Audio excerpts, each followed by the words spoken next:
Mesele 7. Yaşlı bir adamdan neçə yaşı olduğunu soruşdular. O da cevap verdi ki, onun 100 yaşı ve bir neçə az yaşı var. Lakin onun yalnız 25 ad gün olmuştur. Bu mümkündürmü?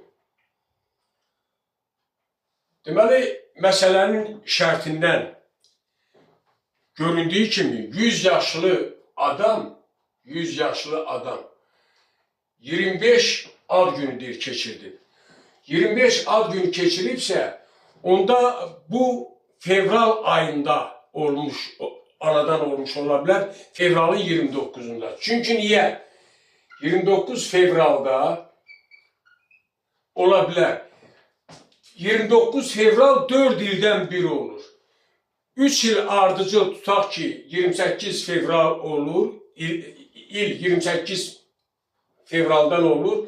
4 ildən bir isə 29 fevraldan olur. Onda 100'ü böləndə 4'e bərabərdir 25 il alınır.